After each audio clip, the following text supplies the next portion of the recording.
wanted to understand the what you call reality. So consciousness is the same as reality in the Advaita teaching, and the way I see consciousness is it's like a screen-like thing, a limitless screen-like thing, in the sense that I'm sitting next to the swimming pool here. I look there, it's blue. I look to the other side, it's green. So the same place where the blue appears, the green also appears. And in the same place, feelings that happen, bodily sensations happen. So I'm thinking of it as a material, as an analogy at least, a material that takes on the properties of different things, it not takes on the properties, but other can change from blue to green to other things. And I was wondering, is that what you're calling reality? That it's the thing. It's that consciousness is that everything in the world is made of that material called consciousness, the thing that takes on different forms. Is that right? Yeah, but assuming there is only one material, unlike what chemistry tells us, where we have all the elements, right? No, there is only one substance. And so if I try to be more precise about what I call reality is not a good word, but I use it because it's simple. The technical words are being or substance. Being meaning that which truly exists. Existence itself.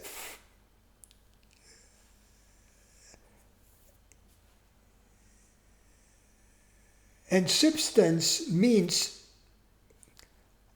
that which cannot not exist.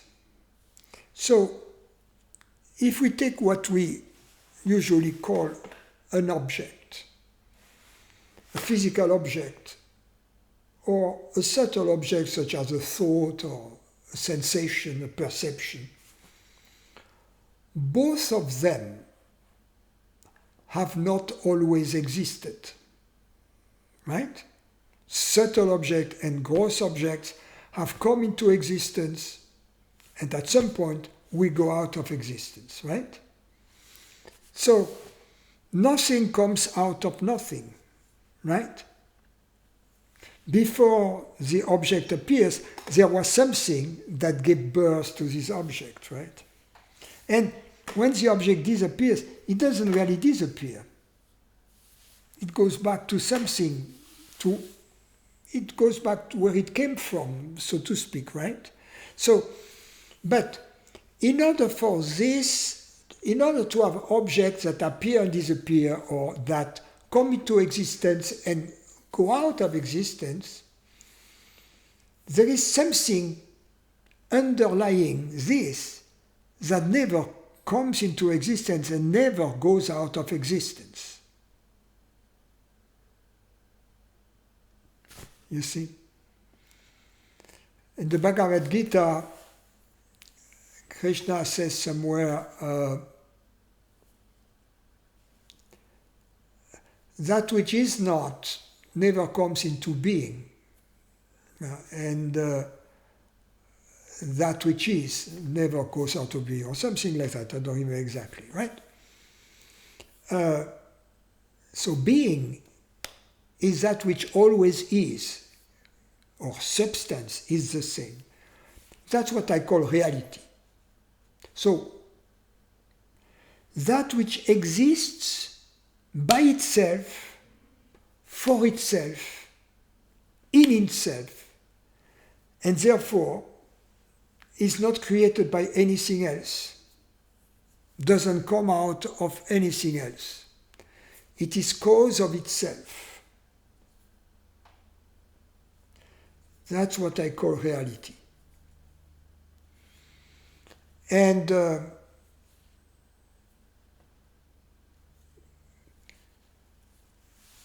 in other words, whatever appears has an underlying reality.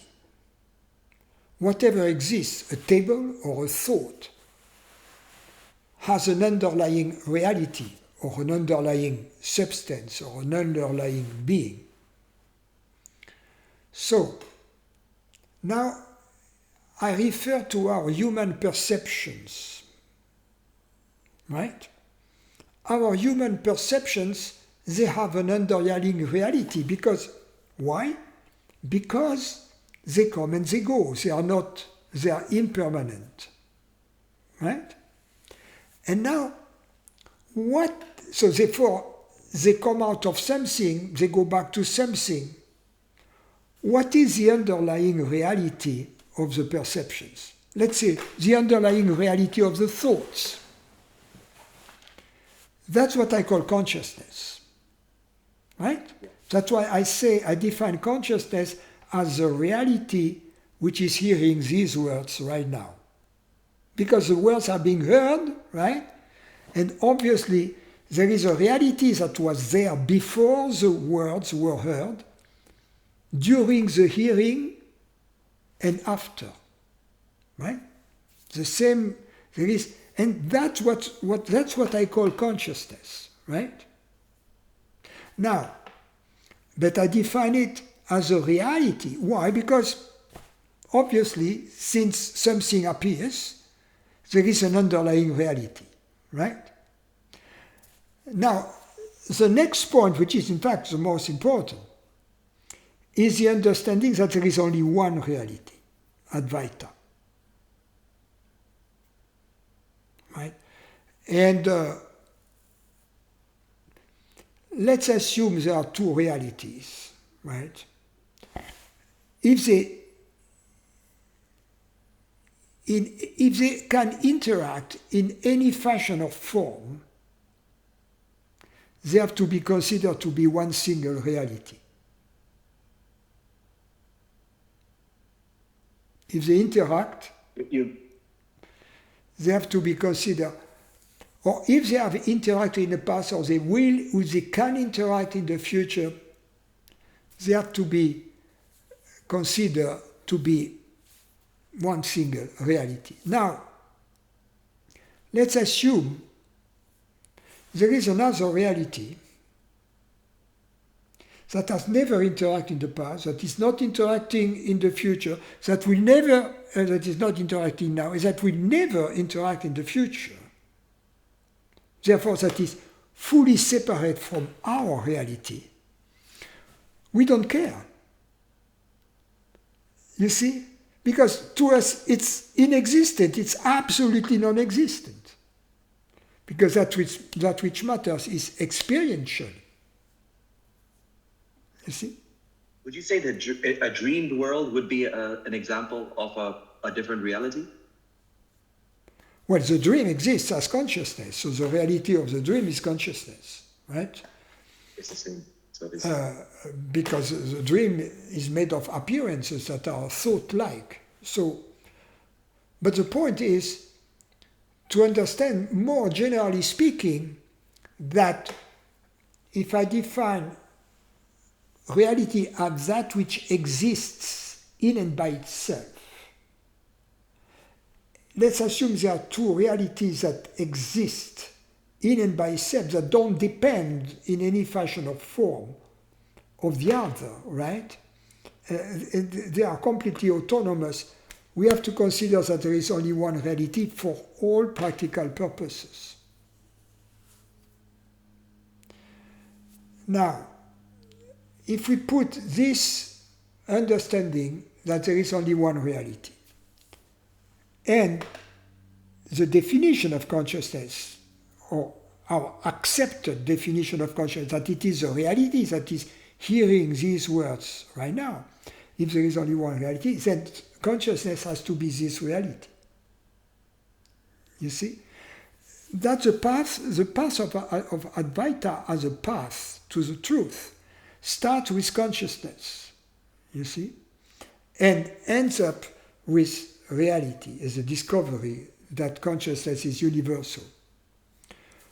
But the other path is equally valid, even more so valid, more direct. There is only one reality. This is very deep intuition that there is only one reality, right? And then, if there is only one reality, the reality of our perception, the reality of our human experience, the reality of whatever we are, whatever we call I, has to be this one reality, which reveals itself experientially as consciousness. Because we say, I perceive, I understand, I love, right? And that's really me, it's not somebody else, right? So that's, in a nutshell, the path. You can go using the Vedantic, not the Advaita, but really the Vedantic approach. We start with consciousness. You are told, okay, how do you know you are not the world that you perceive? And the disciple says, I know because I perceive it.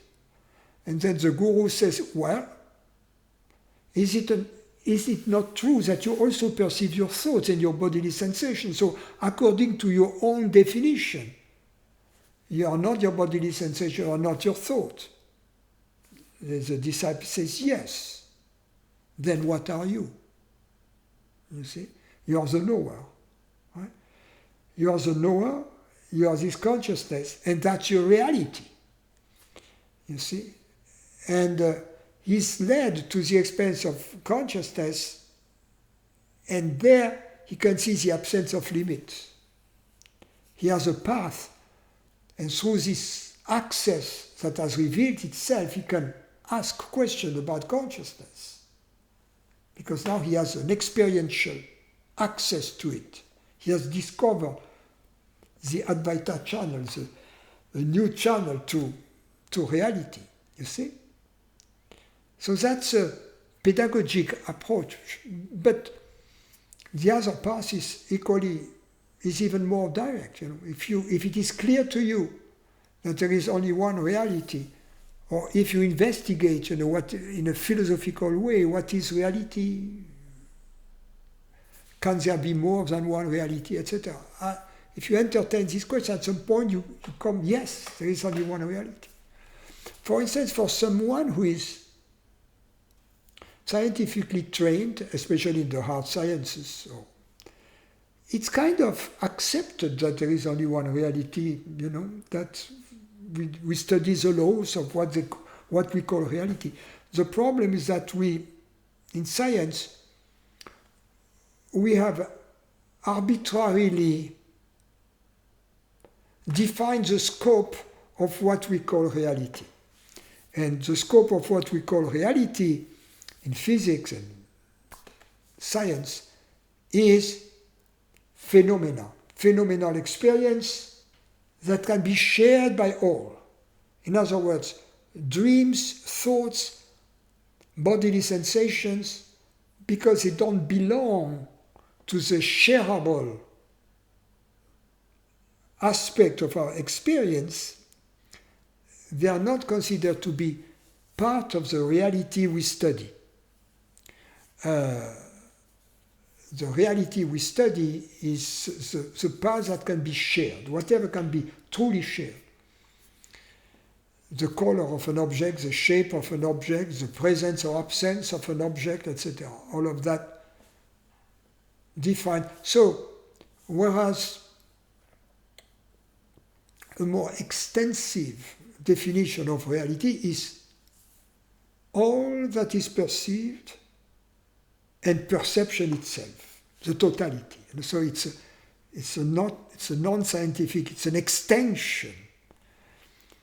And if we agree that, but we can move from the first agreement that there is only one reality to this agreement. It's not difficult. You see? Yes, Francis. Because if we agree that there is only one physical reality, it becomes easy to understand that there is only one reality, even with the extended definition of it. And that's sufficient then. Because this one reality is my reality, is our reality. How do we experience it?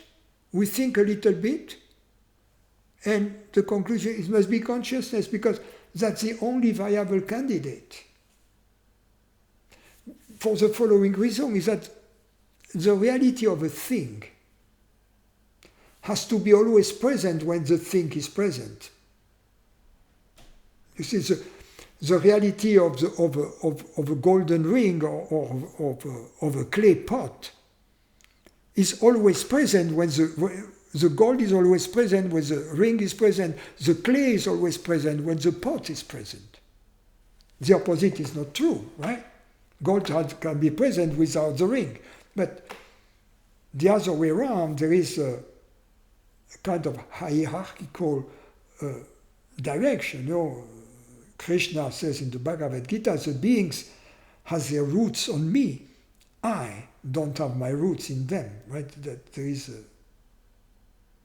a direction. So it becomes clear that if we look in our human experience, what is it which is always present when perceptions are present? It is consciousness, right? Or it's me. So our reality has to be consciousness, you see, experientially. Makes sense. Where I get stuck sometimes is like, there's a cup here. Is that I start to think of it like it's made of, or sometimes I read your teachings and I'm like, it's made of consciousness. And I think, so it's, is that what you also are saying, that it's made of it? Yes, also. That's what the word substance means, and which is strange because the Latin root of stance it's stand, and sub is under. So substance means that which stands under, that which understands, you know. And in the common language, the substance of the ring is the metal the ring is made of, right? The substance of the pot is the clay the pot is made of. But it is the same etymology as understanding or intelligence. So, and consciousness, you see, so our language tells us things, you know, in a very subtle way that we forget. But then when we go back to it, we see the commonality, we see the connections that were hidden. But then they reveal themselves, the connection between substance, you know, and understanding, between reality, etc. Oh, makes sense. So it's like the screen, going back to the analogy of the screen-like consciousness, like it's blue there, it's green here. You're saying basically that everything is, there's one reality. I think that makes sense. That definitely makes sense. You're saying that at the level deeper, at the material level or the level of quarks, and if you go even deeper than that, it must be made of consciousness. Yeah. But these are models, you know, 17 quantum fields, you know. These are models, and they are the ways, you know, the vacuum oscillates, so to speak, right?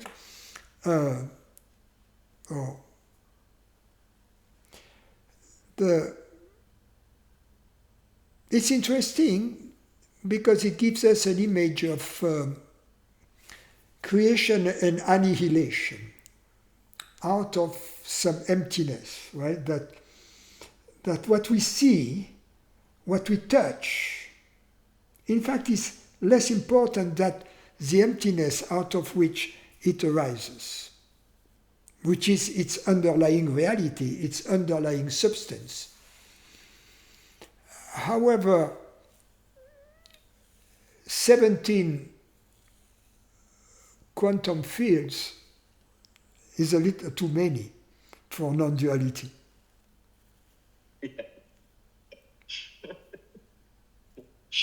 Makes sense.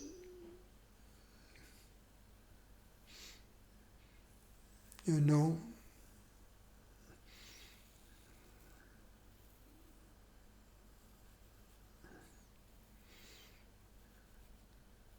all these fermions and bosons,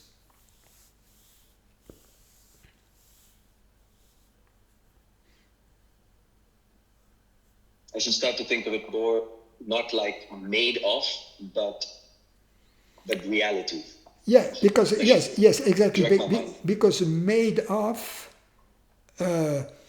suggests a 19th century material view of physicality, right?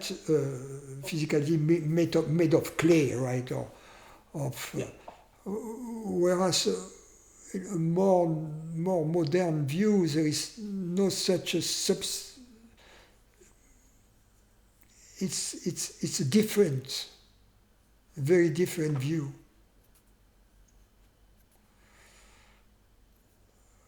It's not.